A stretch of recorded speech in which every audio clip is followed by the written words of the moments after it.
Fala aí, aqui é o Eduardo do Responde Aí e hoje vamos bater um papo sobre velocidade média, ok? Imagina que a gente tem um carro que completou uma viagem com uma velocidade média de 17 km por hora. Então ele veio aqui do quilômetro 34 e foi até o quilômetro 0. Além disso, a gente sabe que ele saiu às 13 horas. Que horas ele vai chegar, beleza? Bom, primeiro vamos definir alguns conceitos. O primeiro deles é o movimento retilíneo. Como o próprio nome já diz, movimento retilíneo é um movimento em uma direção, ou seja, um movimento unidimensional, beleza? Mas o que é uma direção? E além disso, será que tem diferença para um sentido, por exemplo? Na verdade tem sim.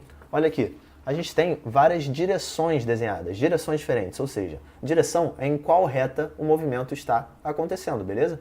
Mas dentro de uma direção, a gente pode ter dois sentidos, ou seja, sentido é para qual lado da reta a gente está andando, ok? Vamos pegar um exemplo mais prático. Se a gente tem uma estrada, por exemplo, aqui o nosso carrinho estava andando, a gente já tem uma direção, ou seja, ele está andando sobre essa reta. E o sentido ele também já está definido, por quê? A quilometragem da estrada está aumentando aqui para a direita. Então, se o carro estiver indo aqui da esquerda para a direita, ele está no sentido positivo da estrada.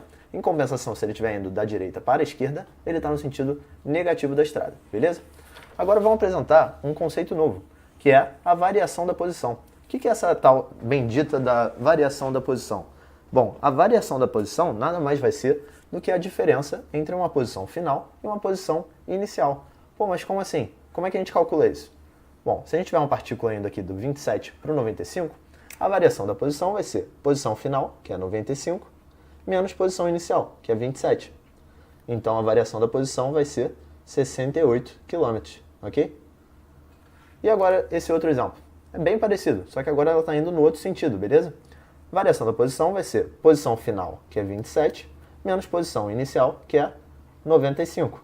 Isso vai dar menos 68 km, ok? Então, a gente vê que a variação da posição ela leva em consideração esse sentido, ok? E além disso, esse delta é um símbolo da variação na física, ok? Então a gente pode ter delta de vários parâmetros diferentes, como por exemplo também a variação do tempo, que ele vai ser dado por ΔT igual a um tempo final menos um tempo inicial, beleza? Bom, agora a gente já pode apresentar o que é a famosa velocidade média. O que vai ser a velocidade média? Ela nada mais vai ser do que um ΔX sobre um ΔT, ou seja, uma variação da posição sobre uma variação do tempo.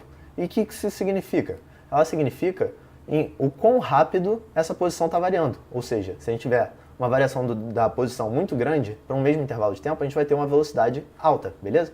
E como a gente calcula isso aí? Se a gente tiver, por exemplo, um corpo aqui do quilômetro 27 para o quilômetro 95, e além disso a gente tem o tempo inicial e o tempo final do movimento, a gente pode calcular a velocidade média, simplesmente fazendo variação da posição, que vai ser posição inicial, 95, final menos inicial, que vai ser 95 menos 27, sobre o tempo final menos o tempo inicial, que vai ser 5 menos 1, beleza? Então, fazendo essa conta, a gente vai chegar no valor de 17 km por hora. Show de bolas? É assim que a gente calcula uma velocidade média. E como é que... Vamos voltar para o nosso problema inicial. Na verdade, a gente tem uma velocidade média e a gente quer saber o tempo final, beleza? Então, a gente vai aplicar a nossa formulazinha de velocidade média, ok? A gente tem que a velocidade média é 17 km por hora, mas toma cuidado com o sentido. Tá vendo que ele está no sentido negativo da estrada? Então a nossa velocidade ela é menos 17 km por hora. Isso vai ser igual à variação da posição final é 0, menos posição inicial, que é 34. Isso sobre a variação no tempo, que vai ser tempo final, que a gente não sabe, tempo final, menos o tempo inicial, que é 13 horas. Ok? Então, a gente vai ter que o tempo final menos 13 horas, ele é igual a menos 34 sobre menos 17, que é igual a 2. Então a gente tem que o tempo final ele vai ser 2 mais 13, que é 15 horas, ok?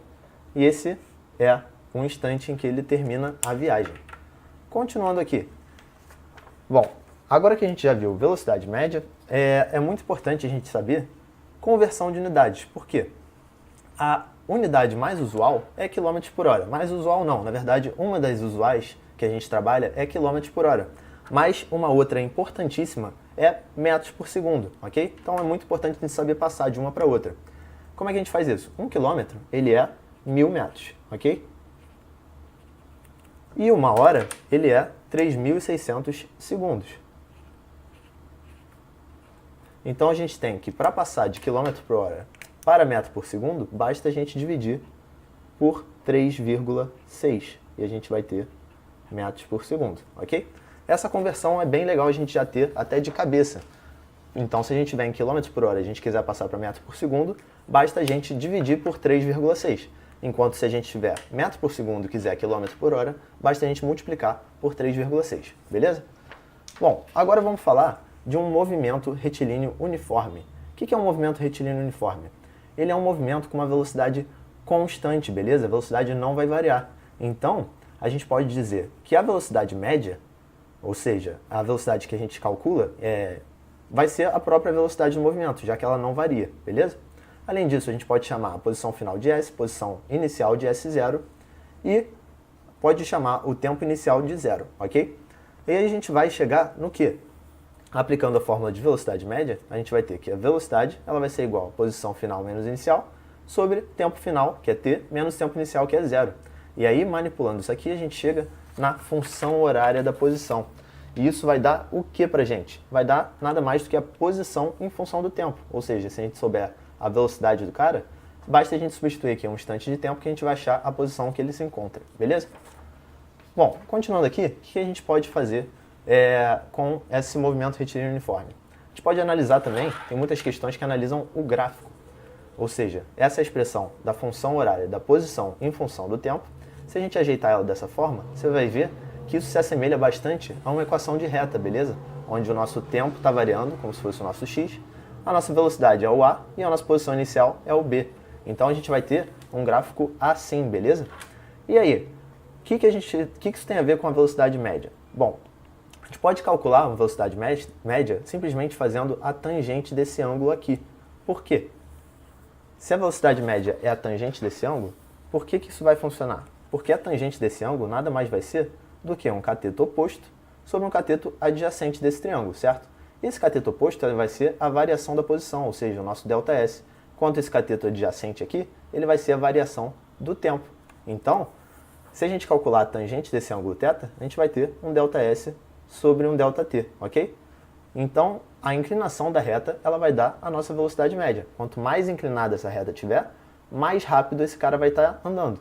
Quanto menos inclinada essa reta tiver, menos rápido esse cara vai estar andando, ok? E antes de terminar, vamos ver dois exemplos de como é que são cobrados a velocidade média em exercício, ok? Ou o movimento retilíneo uniforme. Função da posição. A pergunta é, qual a velocidade média entre o instante t0 e t igual a 2, sendo que essa é a função da posição? Bom, para calcular isso, basta a gente calcular a posição inicial, que é o S0, substituindo aqui o t por 0, a gente vai achar 4 metros, certo? A posição final vai ser o S2, ok? Basta a gente substituir esse 2 aqui no tempo, e a gente vai achar 24 metros. Então, a gente tem que a velocidade média, ela vai ser posição final, 24, menos posição inicial, que é 4. E tempo final menos tempo inicial, que é 2 menos 0. E a gente vai achar um valor de 10 metros por segundo. Ok? E se a gente tiver, por exemplo, aqui, um tempo inicial de 60 segundos, tempo final de 80 segundos, mas agora a gente tem que a nossa função da posição, ela é um gráfico assim. E aí, como é que a gente vai fazer? Bom, nada de se preocupar, beleza? A gente acabou de ver que a velocidade média, ela pode ser calculada a partir da tangente do ângulo de inclinação da reta. Mas espera, a gente não tem uma reta aqui, sim a gente tem uma curva, beleza? Mas fica tranquilo, a gente quer a velocidade média, ou seja, a gente pode considerar que esse cara ele andou em cima dessa reta aqui em rosa, beleza? E aí a gente pode calcular a tangente desse ângulo θ de inclinação, que vai ser um ΔS sobre um ΔT. Então, calculando isso, a gente vai ter o quê? A gente tem que o ΔS ele vai ser posição final menos inicial, ou seja, 100 menos 40 vai ser 60 metros, e o tempo final menos o tempo inicial, que vai ser 80 menos 60, que é 20, beleza? E a gente chega que a velocidade média do cara é 3 metros por segundo, ok? Então é isso. Esse vídeo te ajudou? Responde aí.